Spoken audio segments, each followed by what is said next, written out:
Sophie here. So excited because today I'm going to show you what I eat in a day using my slow cooker or crockpot.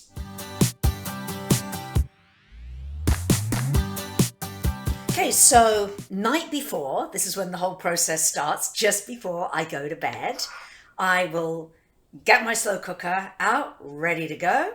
And I've got a bag of Bob's Red Mill steel cut oats, sometimes they're known as pinhead oats.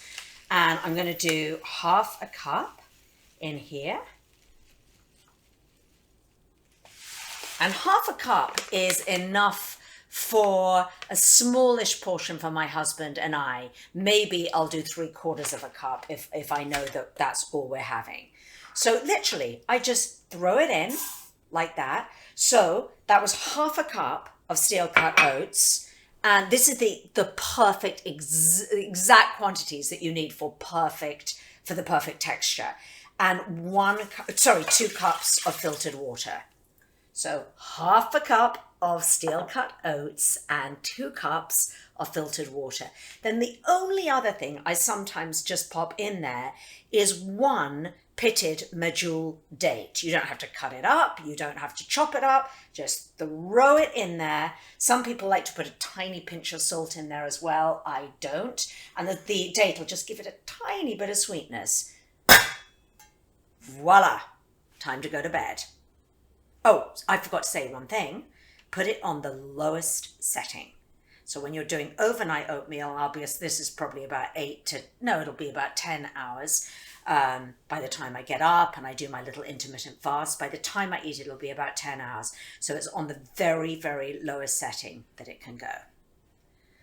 Okay, and when I wake up in the morning, I am greeted with a lovely steamy slow cooker of perfectly cooked steel cut creamy oatmeal.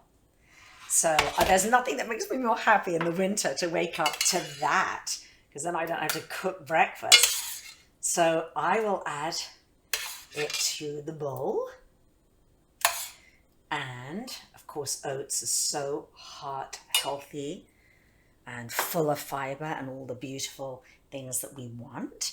And then to that, I am going to add, and here's what I generally add. I mean, I loaded up different foods on different days, but I always put in some kind of berry.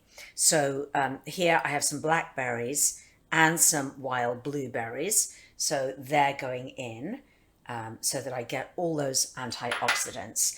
I like to put in, vary the nuts, but I love walnuts because they are full of omega-3 fatty acids. Now, just stretching across here, I also like to put in a little bit of banana because it adds natural sweetness, potassium, and magnesium. So we'll do some banana in there as well. Then I like to add some hemp hearts because that adds protein to it. So it becomes proats instead of oats. So about a teaspoon of hemp hearts in there. And then I always add some ground flaxseed. I'll put some in my smoothie and some in my breakfast so that I get 1 tablespoon total. So that will go in there. And I have a beautiful bowl of it's satisfying. It's got protein in there. It's got antioxidants. It's got the disease-fighting lignans in the flaxseed. And then I add some plant-based milk. I like soy milk because it's very preventative against breast cancer. Organic soy milk, unsweetened and plain. So I'll just add a little to the bowl like so. And now that is my ideal breakfast. Yum! And then what I also have with my breakfast on a typical day is I have a bit of my green smoothie. So I made this green smoothie the night before. Sometimes I'll make 2 days worth in my Vitamix of my green smoothie, and I'll sip on that as I'm having my breakfast or throughout the morning, but almost every day I have some kind of a smoothie, and I love my green smoothies.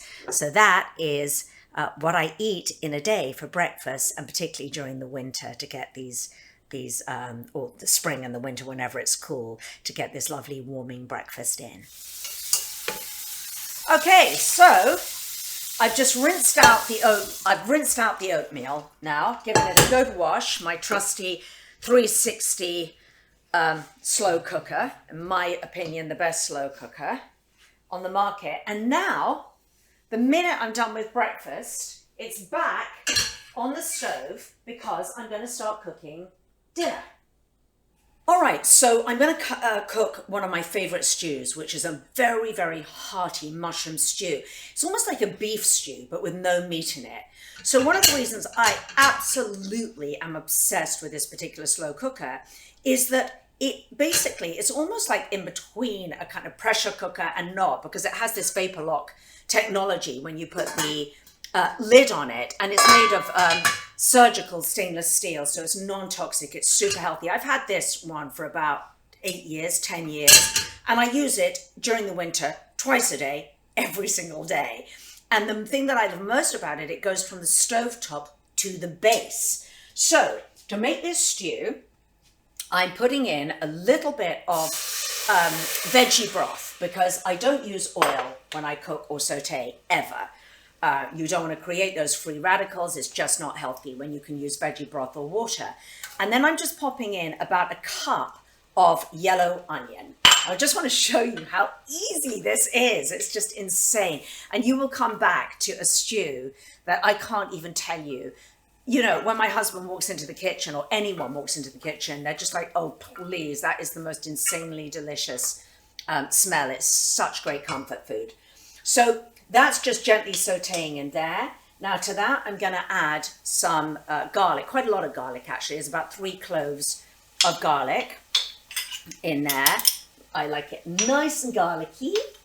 And I'm going to add some seasoning, just some Tuscan seasoning, some Italian seasoning, which is thyme and marjoram and oregano, or oregano if you live in England. So already I'm getting all those beautiful flavors. And I'm just going to saute just for a couple of minutes, just until the onion softens and the garlic and the herbs are releasing their beautiful aroma. I'm also going to add about a tablespoon of red wine. You could do a red wine or a white wine, but it just adds to the flavor profile, and the alcohol cooks off. So if you don't want alcohol at this stage of the cooking, when you're sauteing it, it'll just, all the actual alcohol content will just cook off. Now, this is where it gets fun, because it's so incredibly, incredibly easy. So on this little platter here, I have carrots, celery, and little fingerling potatoes that I've cut up into bite-sized pieces. You don't need to use fingerling potatoes. I just happen to love them, but you could use a regular potato and cut it into quite chunky cubes, because you want it to hold its shape. That's what gives this stew its kind of texture. So look at this. All of this, boom, in it goes, right? Then the next thing, I've got about a cup of white beans. These are great northern beans. So you could use any kind of white bean. It just gives it a little bit of a crunch when you bite in, and then the creaminess. That goes in. All right, the star of this stew is portobello mushrooms. They are cut into bite-sized chunks. They give the stew this meaty taste and feel and texture. So this is one very large portobello, and this is enough for everything that's going in here. This is dinner for my husband and I. And then I'm going to pop in some veggie broth, about 2 cups of veggie broth in there. And then finally, my secret trick here, because you want to thicken it up a little bit, is I have in here about a tablespoon of tapioca starch. You could use organic corn starch. And I'm going to add a little bit of water to that, about 2 or 3 tablespoons of water.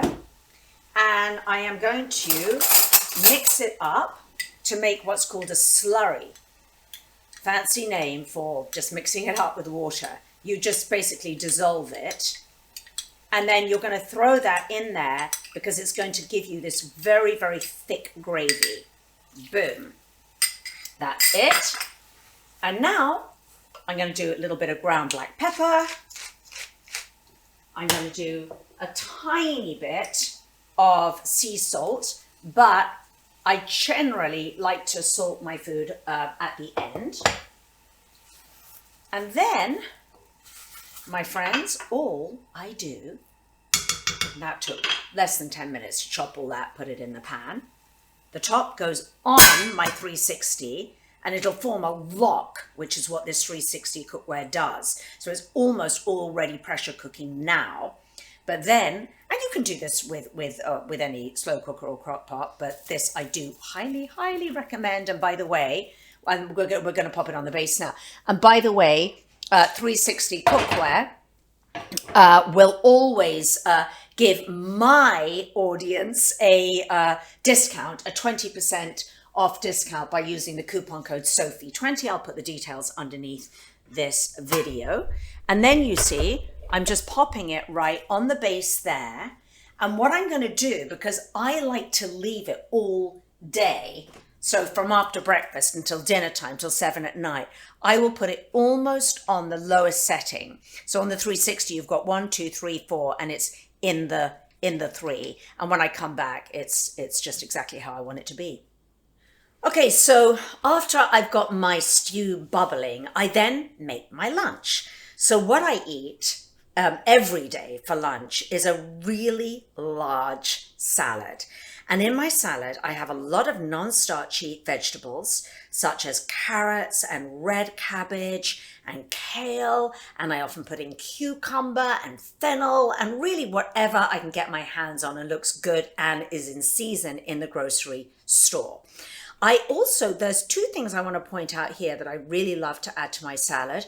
One is I always do some kind of a bean because of the, clean plant-based protein. Also remembering beans have the second meal effect. So what that means is that when you eat beans, about 2 hours later, you're still going to be full. And that is not true for any other kind of protein.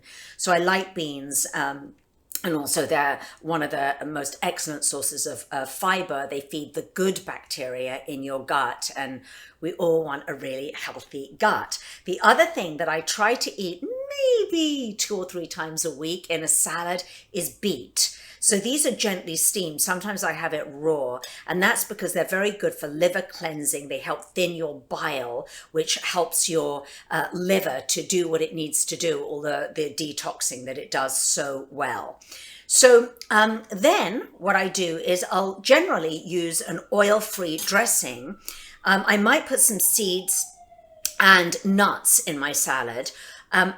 Or half an avocado or a third of an avocado, because you want your healthy fats in your salad. So I like to get my healthy fats by way of nuts, seeds, avocados, sometimes olives. And when you have a healthy fat with your greens, such as your kale or your lettuce, it actually helps your body to absorb the available compounds. It makes them more available in the greens. So that's why we always do some kind of fat, a healthy fat, not an oil. You don't want to drench your salad in an olive oil. That's just unnecessary calories. You want to have whole foods, which is your nuts, your seeds, and your avocados. And then what I will do is, if I'm out and about, just getting my cloth here, if I'm out and about for the day and I'm going out, then all of that will just be put in a reusable container with a tight fitting lid. I'll have my oil-free dressing separate, and I have literally the perfect lunch. And that sort of variation on that is what I personally eat every single day.